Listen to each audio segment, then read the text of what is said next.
ఓం శ్రీ సాయినాథాయ నమః. శ్రీ సమర్థ సద్గురు సాయినాథ్ మహారాజ్ की జై.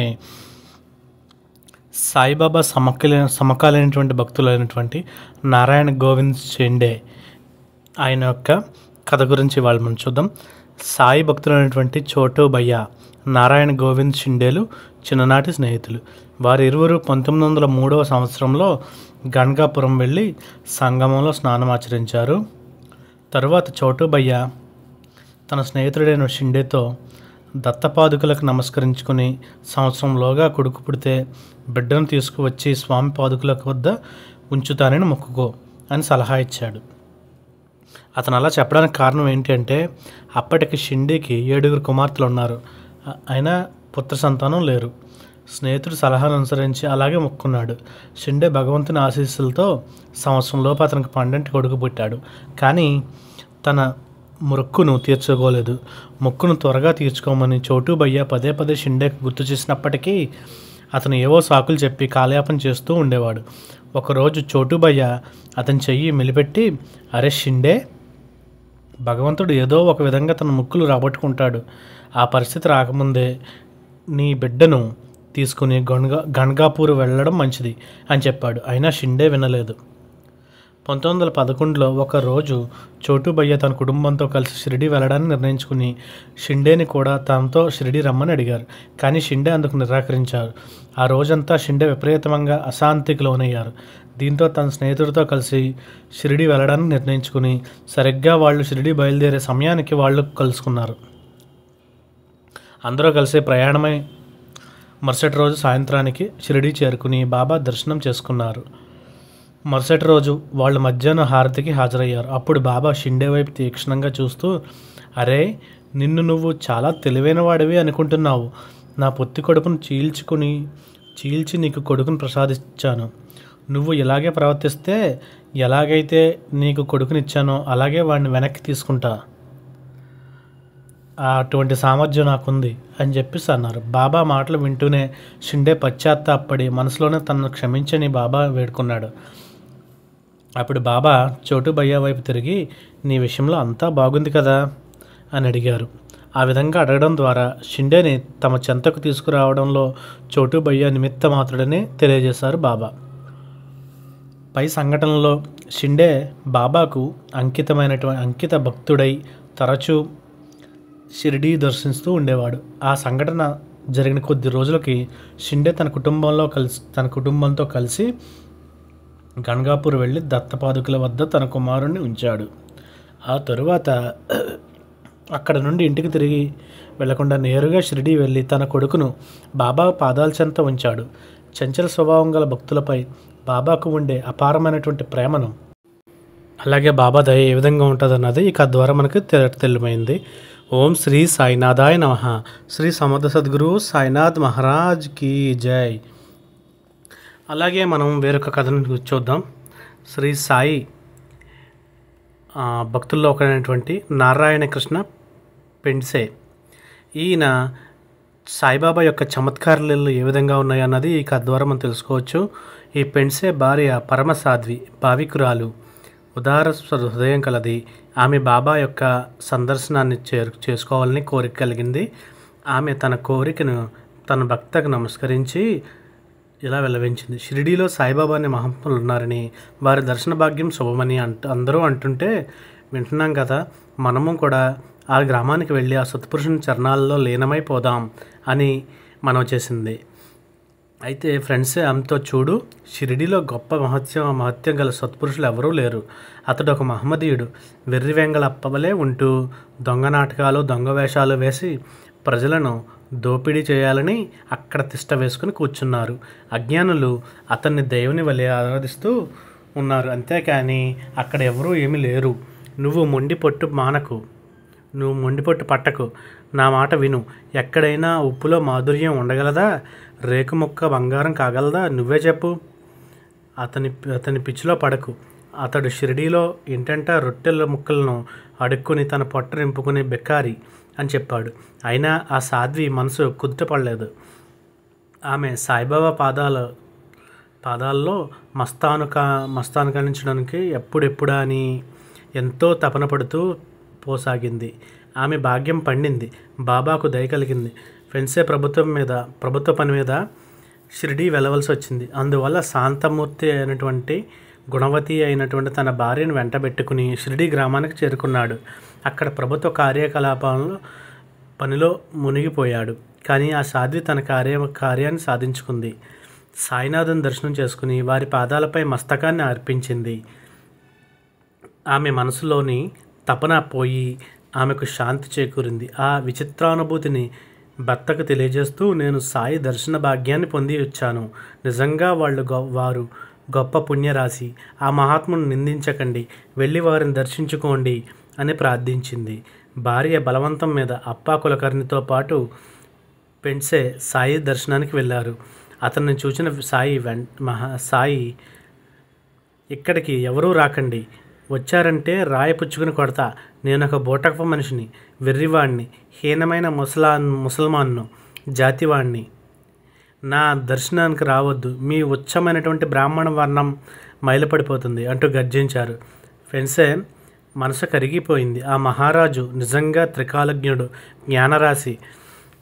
నేను అన్నదంతా వీరికి తెలిసిపోయింది. వాయుదేవుడు సర్వత్రా వ్యాపించి ఉన్నట్లు వీరి జ్ఞానం సర్వవ్యాప్తమై ఉంటుందని అర్థమైంది. ఈ విధంగా అప్పా సహాయంతో సాయి సత్పురుషుడిని సందర్శన లాభాన్ని పొందారు. ఓం శ్రీ సమర్థ సద్గురు సాయినాథ్ మహారాజ్ కి జై. ఓం శ్రీ సమర్థ సద్గురు సాయినాథ్ మహారాజ్ కి జై.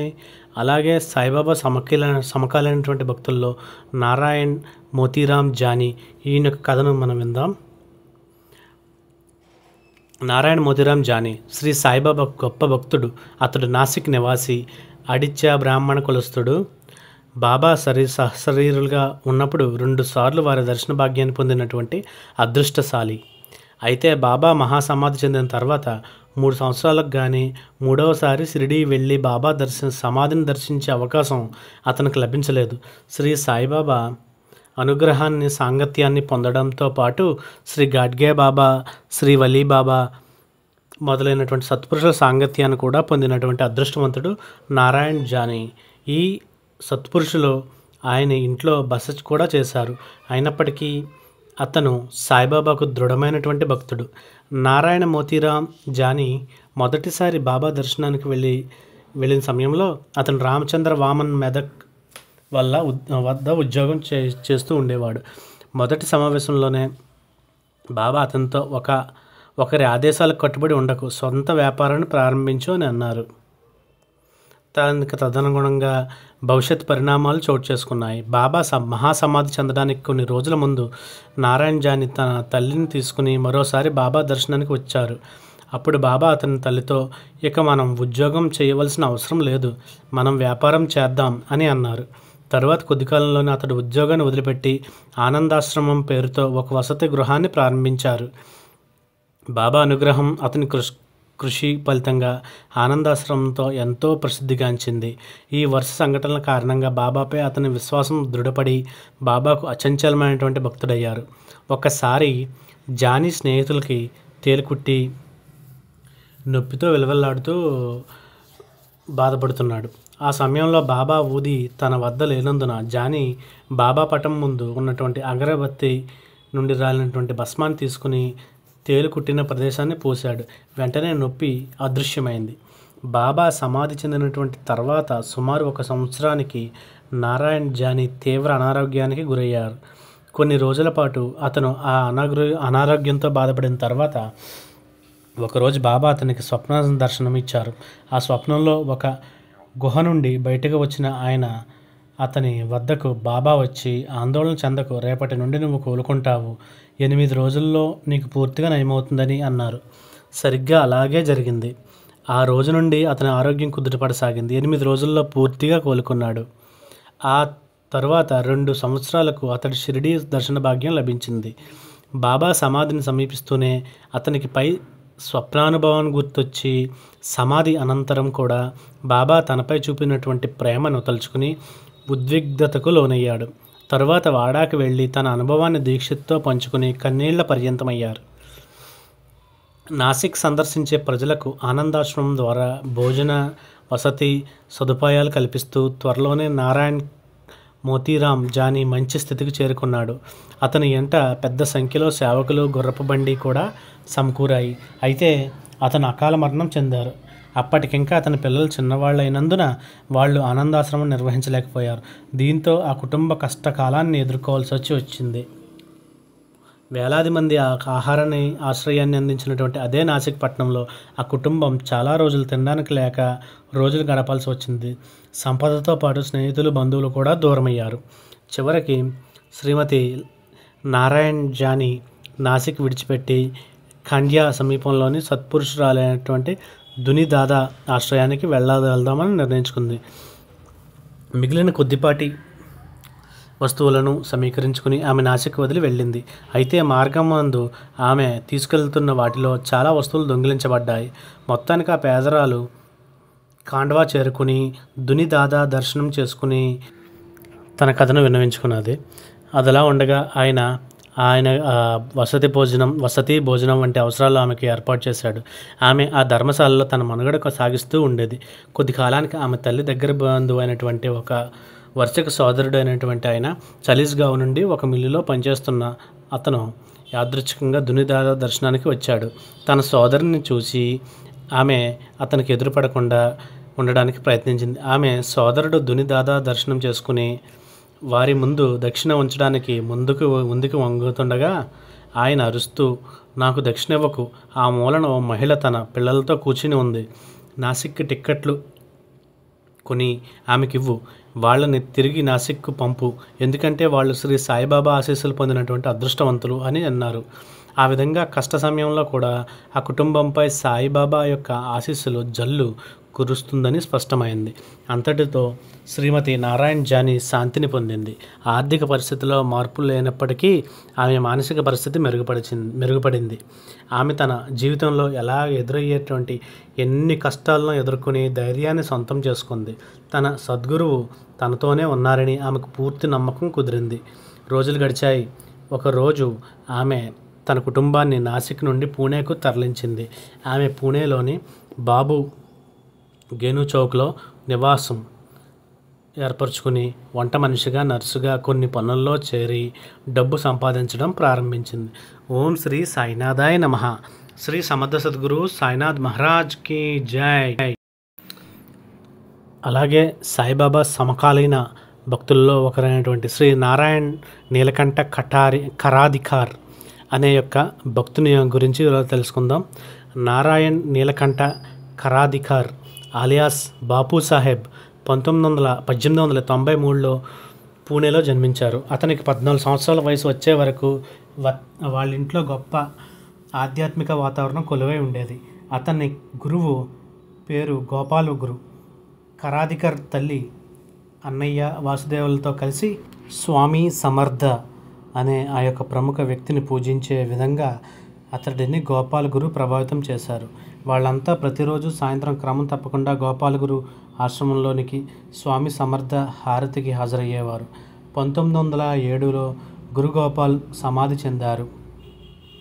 దాంతో ఆయన కుమారుడైనటువంటి శ్రీ ఆబాసాహెబ్ చితాలే గారిని ఆధ్యాత్మికంగా తమకు మార్గనిర్దేశం చేయమని వాళ్ళు అభ్యర్థించారు.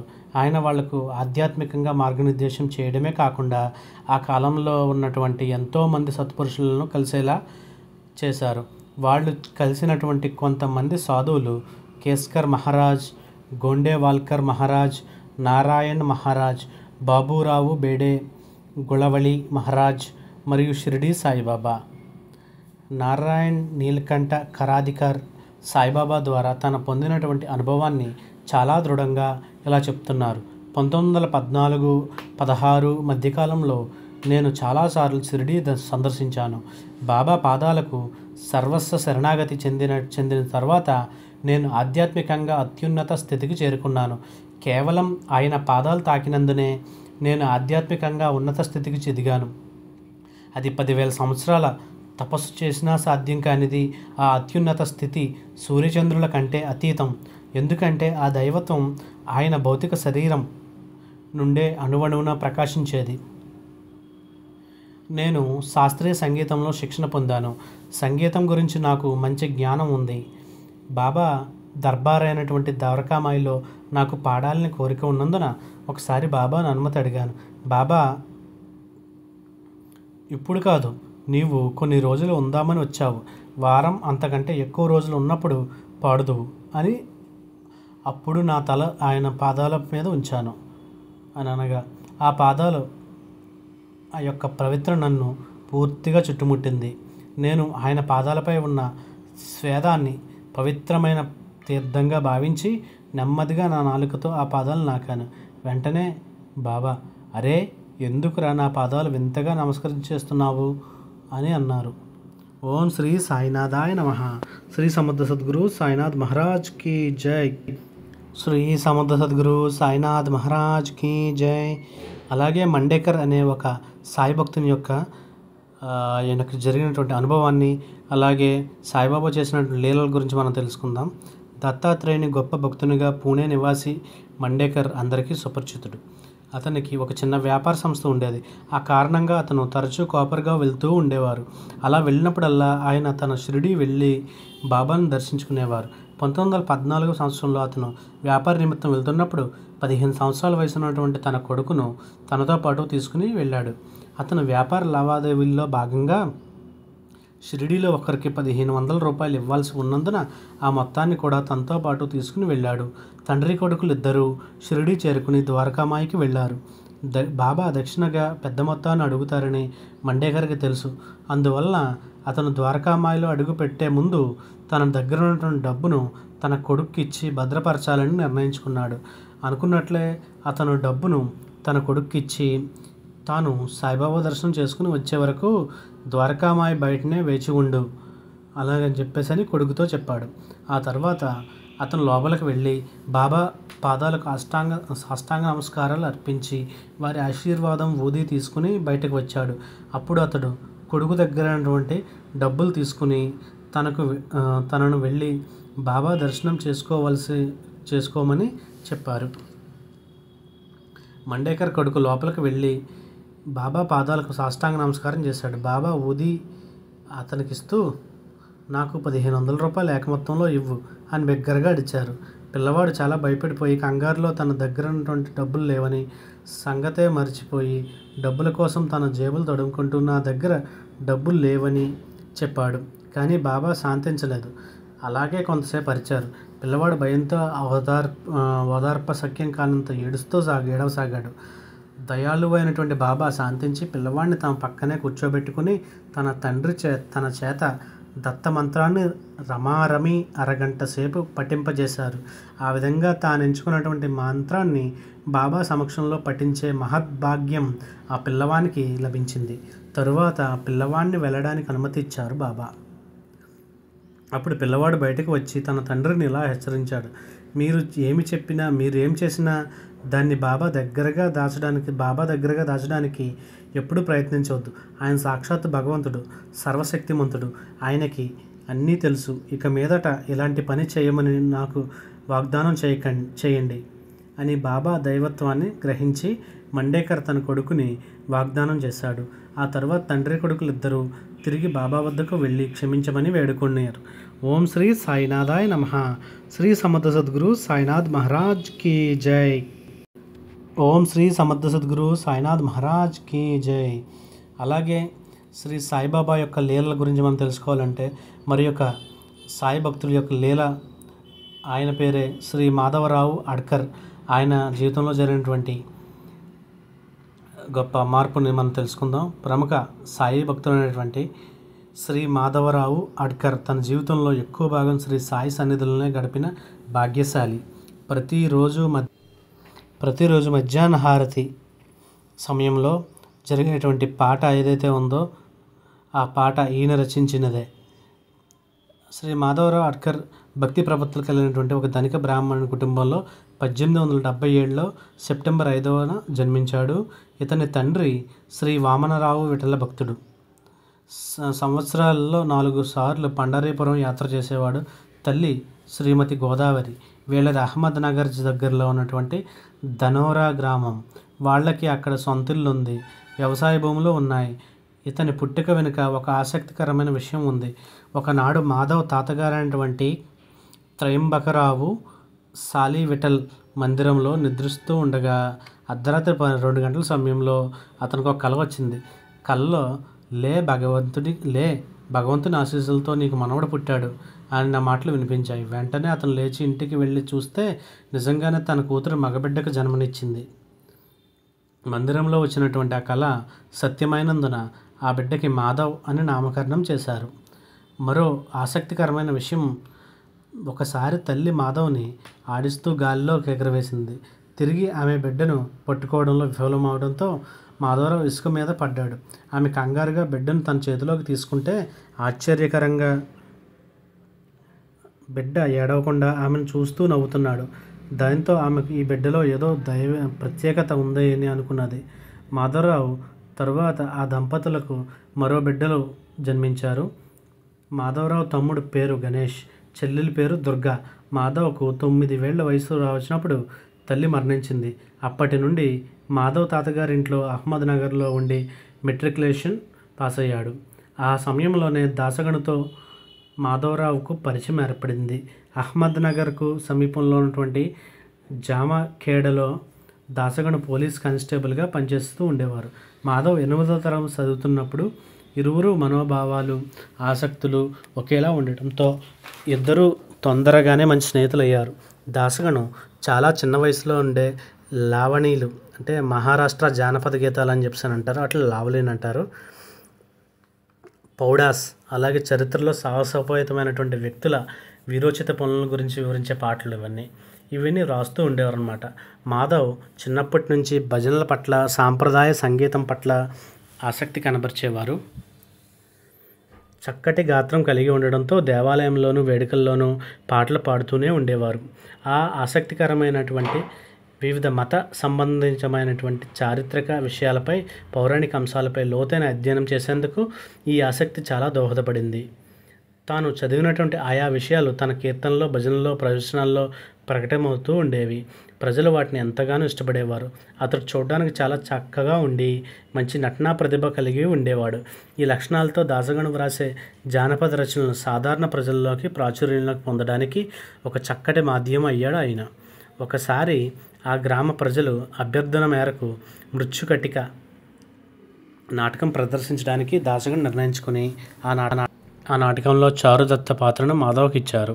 అక్కడి ప్రేక్షకులు అతని నటనను అలాగే గానానికి మైమరచి ప్రశంసల వర్షం కురిపించారు.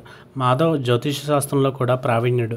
ఖాళీ సమయంలో అతను సంప్రదించే వారి కోసం అతను జాతకాలు వ్రాస్తూ ఉండేవారు. 1895లో తాత, నాయనమ్మల మరణంతో మాధవ్ అహ్మద్నగర్ను వదిలి తన తండ్రి వద్దకు తిరిగి చేరుకున్నాడు. తండ్రి బలవంతం మీద తనకిష్టం లేకపోయినా పనిచేయడం మొదలుపెట్టాడు. ప్రాపంచికమైనటువంటి ఆసక్తి తక్కువగా ఉండి ఆధ్యాత్మిక ఆసక్తి ఎక్కువగా ఉండే మాధవ్ మనసు తెలిసినటువంటి దాసగణు సుమారు 1897 ప్రాంతంలో మాధవ్ను బాబా దర్శనానికి తీసుకుని వెళ్ళాడు. తొలిసారి బాబా దర్శనంతో మాధవ్ ఎంతో మానసికంగా ప్రశాంతత పొందాడు. అంతకుముందు తాను వెతుకుతున్నటువంటి ఆనందాన్ని ఆయన సన్నిధిలో అనుభవించాడు. అప్పటి నుండి షిరిడి ఎక్కువగా వెళ్తూ ఉండేవాడు. పూర్వజన్మ పుణ్యం కొద్దీ మాధవ్కు శ్రీ సాయిబాబా సద్గురుగా లభించారు. అతను తీర్థక్షేత్రాల దర్శనాలను, మహాత్ముల సాహచర్యాన్ని ఎంతో ఇష్టపడేవాడు. అతను షిరిడితో పాటు కాశీ, రామేశ్వరం, బాలాజీ, గోల్గాపూర్, నర్సోవాడి, ముహూర్, తుల్జాపూర్, పండరీపురం తదితర అనేక పుణ్యక్షేత్రాలను సందర్శిస్తూ ఉండేవారు. ఆ సమయంలోనే తను గజానన్ మహారాజ్, అక్కలకోట స్వామి, బల్దీ మహారాజ్, సుఖయ స్వామి దేహూకర్, వాసకర్, వైకట్ స్వామి, వినాయక్ బావా, దాదా మహారాజ్ వంటి సత్పురుషులను దర్శించి వారి ఆశీస్సులు అందుకున్నాడు. అలాగే ఆధ్యాత్మిక విషయముల పట్ల ఆసక్తి కనబరిచే తన స్నేహితులకి ఆ విషయం గురించి 2, 3, 4 ఉత్తరాలు రాస్తూ ఉండేవారు. వాళ్ళు పంపినటువంటి ప్రత్యుత్తరాల ద్వారా మాధవ్ మనసులో ఏర్పడుతున్నటువంటి ఆధ్యాత్మిక చింతన గురించి తండ్రికి తెలిసి, తండ్రి వివాహం చేస్తే కుటుంబ వ్యవహారాలన్నింటినీ సద్దుమణుగుతాయని ఆయనకి వివాహం చేయడానికి నిశ్చయించారు. మాధవ్ యొక్క సునిశ్చిత పరిజ్ఞానం, చేతి వ్రాతలు బాగా నచ్చి షోలాపూర్ జిల్లా కర్మాల తాలూకా సాటే గ్రామ నివాసి అయినటువంటి నగల వ్యాపారి రఘోపంత్ కావడే తన కుమార్తె గంగూబాయిని తనకిచ్చి వివాహం చేయడానికి ఆసక్తి కనబరిచారు. అలా 1899లో సాటే గ్రామంలో మాధవ్ వివాహం జరిగింది. అప్పటికే మాధవ్ వయసు 22 సంవత్సరాలు. వివాహమైన కొద్ది కాలానికే అతడు కుటుంబ సభ్యులు ఎవరికీ చెప్పకుండా ఉద్యోగం వదిలి తీర్థయాత్రలకు వెళ్ళిపోయాడు. దాంతో అందరూ కలత చెందారు. ముఖ్యంగా వాళ్ళ కుటుంబ సభ్యులు మరీ కలత చెందారు. అయితే మరి కొద్ది కాలానికి మళ్ళీ తిరిగి వచ్చి మాధవ్ తిరిగి ఇంటికి రావడంతో అందరూ సంతోషించారు. అలా ఉండగా మళ్ళీ 2 నెలల తర్వాత మళ్ళీ అతను ఇల్లు నుంచి విడిచిపెట్టడానికి పూనుకొని వెళ్ళిపోయాడు. కుటుంబ సభ్యులంతా అతని కోసం గాలించి సాగారు, కానీ అతను ఆచూకీ దొరకలేదు. ఇలాంటి ఇంటి నుండి వెళ్ళిపోయినటువంటి మాధవరావు షిరిడి చేరుకున్నాడు. నిత్యం సాయిబాబా యొక్క సన్నిధిలోనే ఆయన యొక్క సన్నిహితులను గడపటం ప్రారంభించి గ్రామంలో 10-12 మందికి పిల్లలకి పాఠాలు చెబుతూ జీవనాన్ని సాగిస్తూ ఉండేవారు. సాయిబాబా తనకి ప్రతి క్షణం అండగా ఉంటూ ప్రతి క్షణం తన భాగోగులను చూసుకుంటూ ఉండేవారు. బాబా దర్శనం కోసం వచ్చేటువంటి ఎంతోమంది భక్తులు చూసి ఆయన తన్మయత్వానికి లోనయ్యారు. ఆ స్థితిలో అతని మనస్సు ఆరతి సాయిబాబా సౌఖ్యదాతార జీవ అన్న పద్యం ఊపిరి పోసుకుంది. ఈ విధంగా హారతి పాట ఊపిరి పోసుకుంది. సాయిబాబా యొక్క హారతి రూపంలో ఉన్న పద్యాన్ని చూసిన దాసగణం ఆశ్చర్యచకితుడై ఆనందమయ్యాడు. అలాగే ఈ రోజున మనకి అందించినటువంటి శ్రీ సాయి భక్తునికి శతకోటి వందనాలు. ఓం శ్రీ సమర్థ సద్గురు సాయినాథ్ మహారాజ్ కి జై.